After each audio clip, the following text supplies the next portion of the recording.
Afternoon. I'm sorry you have to be here this occasion. I'm Patrick Moody, Public Information Officer for Henry Mayo Newhall Hospital. Before we begin, I'd just like to acknowledge a couple of people here and express the hospital's gratitude. Senator Scott Wilk is here to show support. Stephen English from Supervisor Barber's office is here. So thank you both for being here. It means a lot to us. So what we're going to do today is we have a few speakers to provide you with updates. I'd ask you to hold questions, please, until the very end. And then at the end, you're welcome to ask questions. And I'd like to begin by introducing Dr. Larry Kidd. Dr. Kidd is the Chief Clinical Officer for Henry Mayo Newhall Hospital. Thank you. Afternoon. Welcome to Henry Mayo Newhall Hospital. And on behalf of the hospital, I'd like to first of all thank the first responders and all those individuals that have been responsible initially for bringing victims of the incident to our hospital today, such that we could begin what we prepare for day in and day out throughout the years in order to be prepared for such an occasion. Unfortunately, today was one such occasion. Again, we prepare for these events, but we hope that we're never faced with having to actually experience one of those events. The update, as reported earlier, we actually had 4 students that presented to the hospital. 2 of those individuals succumbed to their injuries. We have 1 individual who was in stable condition, has been treated and released from the hospital. And we have 1 individual who is still under our care and is in critical condition at this time, still receiving treatment as a critical patient in our hospital. I would also like to acknowledge the team that was on site. We had initially a number of trauma surgeons that were available, responded when we received those victims. We had a number of nurses available on receipt of those individuals, as well as we had a number of support team members. Not only was there a need to respond to the physical injuries of individuals presenting, but obviously this is a very traumatic and emotional time for the victims, for the families, for the staff that are working with those individuals, and of course chaplaincy, spiritual counselors, social workers, etc. have all been here throughout the day working with individuals. We have continued to provide updates to our family members, working closely with law enforcement as they continue their investigation. Some areas of which we cannot comment on. However, we are providing updates as we are able to provide additional information. At this point, we have a few individuals that are standing by. One, which is one of our trauma surgeons who happened to be on duty this morning and was one of the individuals that responded. And just as a final note, we know that today is the beginning of a process that will take many days, months, in order to support this community and to ensure that we are able to move forward as a community. Not only do we provide services to the community as a healthcare organization, but many of our employees the majority of them live in this community, as well as a number of them have children who attend schools in this community, Saugus being one of those schools, as well as they have neighbors, friends, family members as well. With that, I will introduce Dr. Louis Mark Contreras, who is one of our trauma surgeons, and he will make comments related to care of victims of this nature. Thank you. Thank you for coming on today. Unfortunately, this is not the type of day as a father, as a trauma surgeon. There are no words to describe the emotions for this. And that being said, Dr. Kidd, thank you for your words. Pretty much described everything that we've experienced today. At around 7:45 to 8 o'clock this morning, the trauma team was activated for a mass shooting, a school shooting. And we we received 4 victims, and I will keep this very general. 2 were in extremis and succumbed to their injuries, and 1 has been discharged, that has been mentioned, and 1 is in critical condition.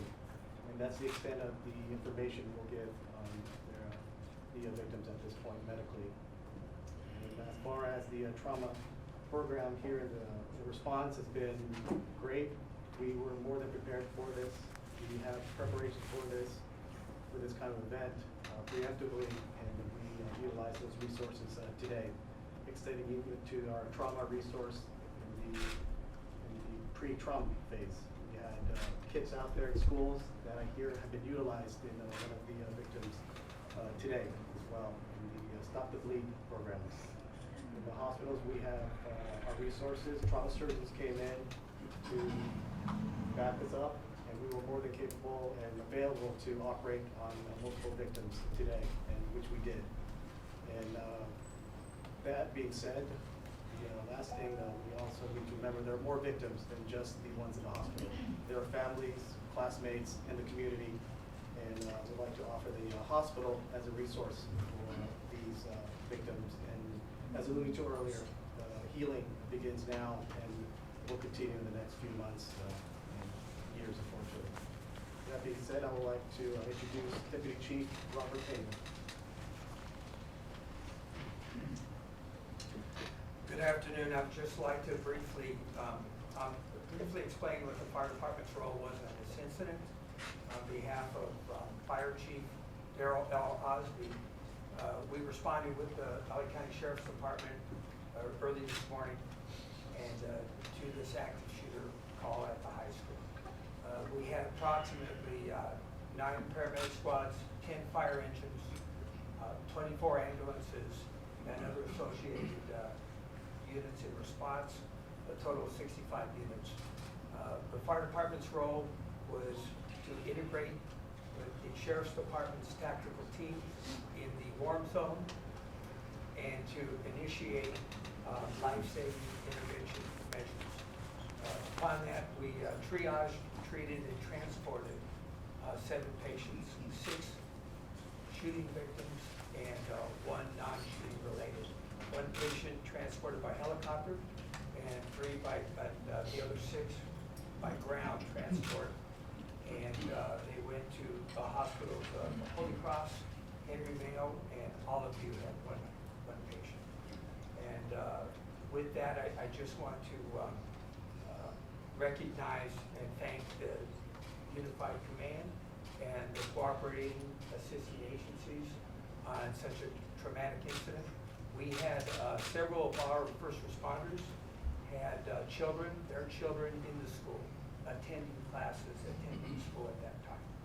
And I just want to thank especially the Sheriff's Department and the hospitals involved and ambulance companies in the quick response and professional care. And with that, I'd like to introduce LA County Sheriff's Lila Nguyen.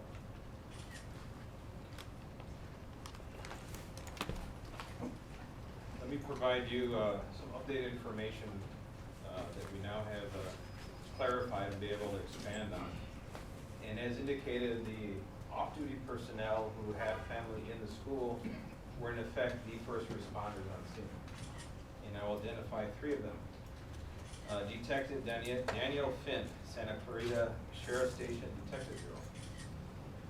He had just dropped off a family member at the school and was driving away from the school along the perimeter when he saw all the children running away from the sound of the gunfire. And he turned around and became the very first person on scene. He was accompanied by Officer Sean Yanez from Inglewood Police Department, and then Officer Gus Ramirez from LAPD. So the 3 of them were the very first on scene. They entered the school literally within seconds of the shooting. They were followed within a minute by uniformed personnel from Santa Clarita Sheriff Station. At approximately 7:41 a.m., they were on scene inside the quad area where the shooting took place. And as indicated earlier, there was trauma kits available at the school for mass casualties. They were deployed by these personnel. Then Deputy James Callahan, who's a Santa Clarita school resource deputy assigned to the school was there moments later, and he assisted in this process. So this is it's a tragedy every way you look at it, but there's a silver lining behind this, is the fact that off-duty first responders were there and did not hesitate, turned around, went right into the source of the gunfire to attempt to neutralize it. And they rendered first aid immediately. As soon as they discovered the 6 victims, they saw the handgun was there, they realized there was not a pending threat immediately, and they tended to the care of all of the victims and got the first aid rolling. So their actions definitely saved lives, and my hat's off to them. And it's an important message for everyone who's listening to this and you're concerned you have your children. I have my grandchildren of that same age in school. We always wonder what's going to happen and how do we keep our kids safe. But it's good to know that there's men and women out there as first responders and law enforcement and fire departments that are going to go to the source of the danger. They're going to put themselves in harm's way, and they're going to definitely take care of business. So that is a good it's a good message. Let people know that we can handle these. As tragic as these events are, we're definitely, now we're in the recovery phase. We're just initiating the investigative process. So I'm going to turn it over now to Captain Ken Wigner, our Homicide Bureau. Sure. I just want to briefly update you on the investigation as it takes place today. Investigators are proceeding with the interview process of the victims and the witnesses that were identified from the school. However, we also realize that there are those that left the scene as soon as possible, maybe picked up by parents and went directly home.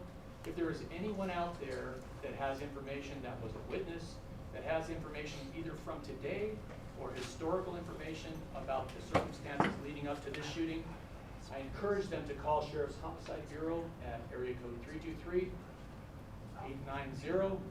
323-890-5500.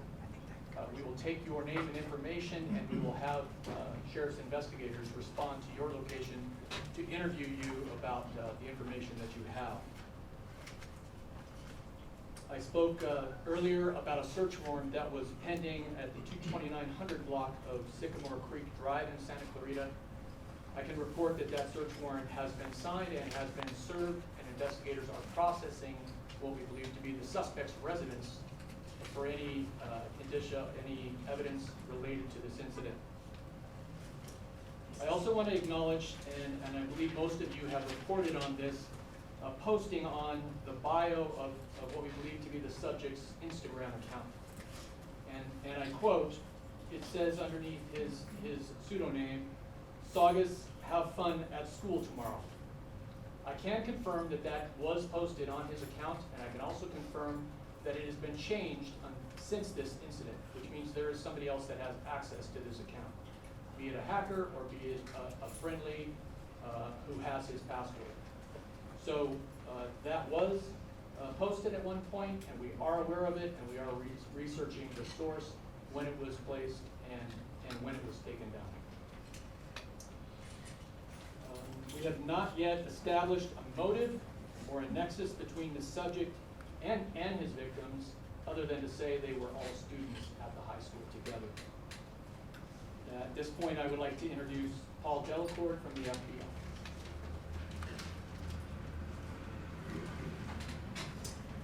Good afternoon. I'm Paul Delacourt, the Assistant Director in charge of the FBI's Los Angeles Field Office. I know I speak for all the FBI personnel by offering our deepest condolences to the families and friends of the innocent children who lost their lives today, the families and friends of those who are seriously injured as well. The FBI is continuing to provide assistance to the LA County Sheriffs in terms of investigative resources and technical resources, digital media exploitation, social media exploitation, and the personnel necessary to support any other leads that where we can assist. At this time, we have no reason to believe that the subject is acting on behalf of any other group or any ideology. We have no reason to believe there is any threat or any co-conspirators at this time.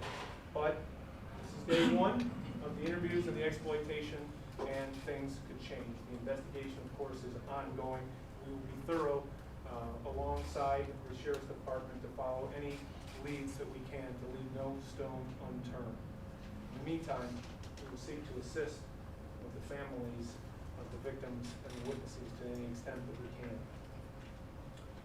And while I'm here to offer condolences, and I recognize it's an operational and a clinical briefing, I want to let you know, reassure you that the FBI, the Department of Justice, our state and county and local partners, we talk about this, we work on this problem all the time, this problem of targeted violence and threat to life.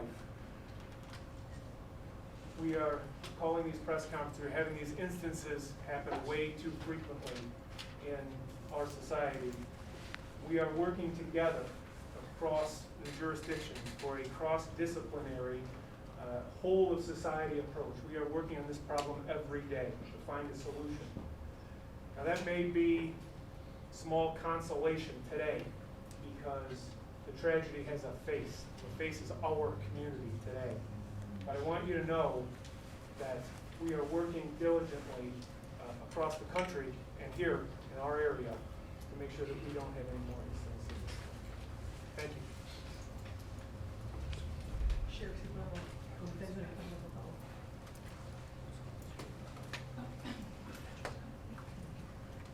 A couple of things I want to add to this. One is for tomorrow, the William S. Hart School District will be closed for class.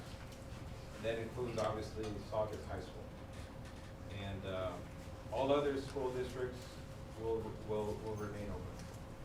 And there are 5 for the Santa Cruz Valley. En español, para darle más información, estamos procesando la escena del crimen. Son 2 lugares, está en la residencia y está en la escuela. Pero resulta que tres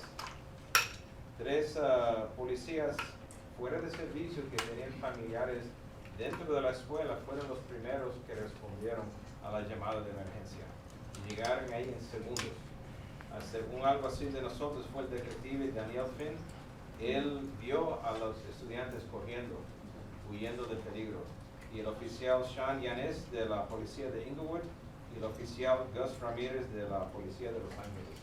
Los 3, no importó el peligro, fueron al sonido, donde estaba el peligro, y encontraron los 6 heridos de balas y ofrecieron primeros auxilios, y llegó una 4ª persona que es el alguacil James Callahan, que él es alguacil designado en la escuela como un recurso para la escuela. Tuvieron equipos de trauma para ofrecer esos primeros auxilios, y eso fue clave para asistir a los doctores aquí en el hospital para disminuir la pérdida de sangre y aumentar la posibilidad que la gente pueda sobrevivir estas tragedias. Y es importante entender que hay gente, los oficiales, aunque no estén en servicio, siempre están disponibles a arriesgar su vida para salvar a los niños en las escuelas.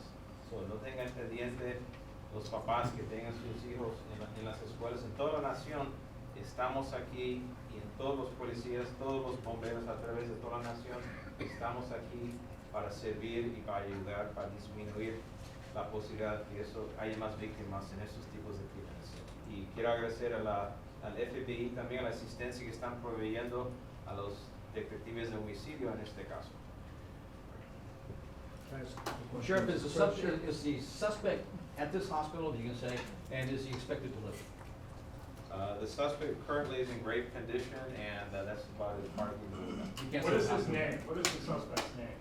The suspect is a minor, and it is not the policy of the department to release the name of the You're minor. gonna charge him as an adult, 2 people died, you gotta put out his name, and you're putting an Instagram account out. The person still remains anonymous as long as they're minor. Sheriff, the Can I post, ask- as far as the Sheriff, post can I- goes, Sheriff, as far as the post goes, did anyone see that? Did anyone report that? And when was it actually posted? The post was discovered that we are aware of this morning and it was, as the captain said, it was very quickly, it was removed from the account. So there's no time for someone to call and say, hey, you better look out, you better watch out? By the time we were aware of it, the tragedy had already happened. And there's absolutely no report of this guy having any problems with anyone before or anything? Keep in mind what was posted. Yeah. It said, have a nice day. Saugus, have a nice day at school. Yeah, in this day and age. There's I mean- nothing threatening about it. Okay. I mean, if we responded to those kind of things, we would be doing nothing but chasing our tail. So there was nothing threatening about that thing. Obviously, in context now, it may have some significance, but we don't know when it was posted, we don't know when it was taken down. So the person here at the hospital, sheriff or the captain, do we know, based on the video, how long a time period this was from the time the suspect pulled the weapon till he shot himself? I did see the video, and within approximately 16 seconds, it was over, and the gun was not displayed before that. Did it seem So to be from the time that he withdrew the handgun from his backpack to the time that he was on the ground with a gunshot into his head was about 16 seconds. So he wasn't roaming around the campus looking for individuals to shoot, just people who were near him, that's who he shot. He was not. And he proved that one of the people he shot is his girlfriend, his ex-girlfriend? We have no indication that there's any nexus between the victim and the suspect, the subject, except the fact that they were all students there. Sheriff, Have you okay, established anything more than that? I understand that you don't want to give out the name of the minor, which is not necessarily the case when we see these situations happen across the country. However, why can't you confirm that that suspect might be in this hospital being treated? As a matter of practicality, whenever we have a subject in custody or a suspect in custody, we never divulge the location of that person because for security reasons. Well, Sheriff, can you clarify, Sheriff, can you clarify that the person Seems here in the random. hospital is This seemed critical, random. is not The the shooting. suspect? The shooting then appeared to be random. He just fired at whoever was in front of him. That's what it appeared to be. Okay. How many kids are dead? We know that there were 2 kids that died at this hospital. Is the suspect or is it a victim? There are 2 victims who have since deceased. There is a third that is in grave condition And that's all hospitals. across all hospitals. Okay. Can you clarify the person here at the hospital is critical, is not the suspect and is a victim? All I can confirm is that there is one person here who is in critical condition. And it's not the suspect? Can I clarify, just sort of like a little puzzle here? The surgeon said the person here is in critical condition. Do you have a grave condition category at this hospital or not? He's in critical condition. Okay. We don't so- have a grave condition. Okay, so now you're saying the person is in grave condition. This hospital does not have that category. When you say grave condition, is that coming from the hospital or from you? That's the terminology we're using, but we're going to defer to the medical experts. If they call it critical, it is critical. How do you know it took 16 seconds? Because I watched the video in the You counted timeline. it out? I did. Are there any critical What can you tell patients us in about any the of the gun? hospitals? We wouldn't know that. The gun was a .45 semi-auto pistol. That's about all the details. we You can don't know release. who owned it or where the gun came from? That is part of the process. Do you have a registration on the gun? That we can't reveal at this time. About the message again, you had said something earlier that it had been changed since the shooting, which means he couldn't have changed it because he had already shot himself. Is that accurate? That's accurate. Okay. So doesn't that give you reason to think maybe somebody else is in on it? We don't believe so. What's it been changed Well, I to mean, say? somebody's obviously trying to cover his tracks, right? Yes and no. It's hard to say what the motivation is for whoever changed it, whether it's a third party that doesn't know him, hacked his account, whether it's somebody that he gave access to. We don't know. We're looking into it. We're investigating it. What does it What say did it now? say originally and what does it say now? I can't tell you what it says now. All I know that it's changed somewhat. Can you clarify who stopped the gunman? Was it the gunman himself or was it one of the off-duty The officers? gunman was stopped when he shot himself in the head. And it sounds like, Captain, that you're fairly confident, although you don't know 100%, that the suspect did post that himself last night. I have no idea when he posted it, and I don't know who posted it. Okay. I know it was posted on an account that we believe was belonging to the subject. So at this time, there's absolutely no clue, anything, what we have today is someone who woke up on his birthday and just randomly went to a school and shot up people. No warning, no nothing, no indication, nothing could have been done to protect anyone from the school. Not at this point. That's what you're saying. How That's often accurate, yes. have authorities been called to his home? Was there a history of child services, county sheriffs going, deputies? So Into the mic, Captain, into the mic. Excuse me. We are researching the other agencies. I can tell you that there's nothing notable in the sheriff's database leading to that. What do you mean, nothing notable? There's no recent calls that would indicate that there was turmoil at that house. Can you respond if the name is Nathaniel Berthoud? That's the name that's going around. Can you just shake your head yes or no? No, it's Nathaniel Berthoud. It's our policy, we will not discuss the identity of minors, period. And as far as the possible issues before, have you, I assume you've been in contact with local authorities, are you aware of any issues that have brought law enforcement to his home or involving him in the past, either your agency or any agency? Well, we are the local authorities, Oh, so sorry. our agency has not been there. So just to clarify, he did not run from classroom to classroom, go into a choir area, running willy-nilly, he just stayed in that compound area, is that what you're saying? Yes, he stayed there, he withdrew the gun, he used the firearm until he shot himself and was right there in the quad with the firearm. So to be, 16 seconds. to be I'm sorry, clear, folks, to be folks, clear, folks, you sit have down. patients who are 2 at Holy Cross. Those female patients are okay. You've got one that was released from Olive View. You had 4 that were brought here, 2 deceased, a male and a female. 1 released this afternoon. What's left is a person in critical condition, and that person in critical condition, which may be called grave condition, that's the only person we know of that is somewhere in a hospital. Can we surmise that that's the suspect? Sheriff, can we? Sheriff, can you do a list of all the people who went to all the hospitals, all 7 people? Because it's confusing between this hospital and the other hospitals. Just give us a breakdown of those 7 people. The point that we do not release the location of a suspect or a subject who's in custody is for security reasons. But based on this line of questioning from everybody, it doesn't take a mental giant to understand that the person who was here is that. So now we're gonna have to double or triple our security measures because of that. But that is the whole point. So, we have time for 2 more questions. Have any charges been drawn up? Any charges been drawn up for the No. suspect who's still alive? Could we ask the surgeon, the chief surgeon, the difficulty that you went through today? You're a father, you live in this area. We talked to surgeons before, this is not an easy, it was probably very difficult for you. Can you describe your emotions? Yes, it is a very difficult process for any father, let alone a child surgeon as well. Especially with the gravity of the children, essentially, the family. And all the child surgeons feel the same way. A lot of disconcerted feelings and feelings of why, which we won't be able to answer. And that's usually the feeling that everyone has. Same feelings that you would have, or the community has. And our child surgeons feel the same way too.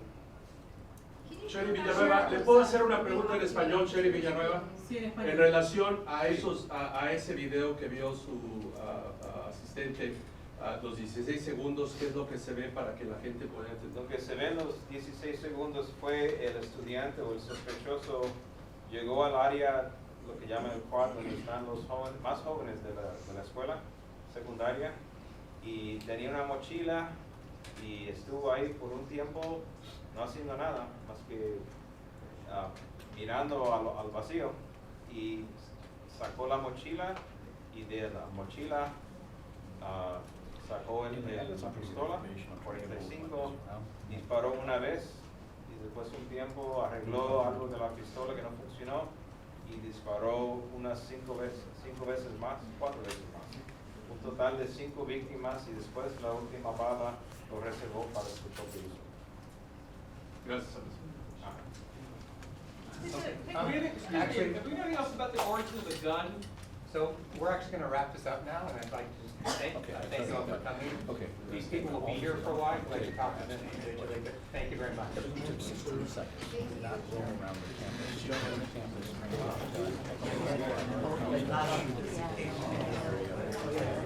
Deputy saw me there. Started out 16 seconds.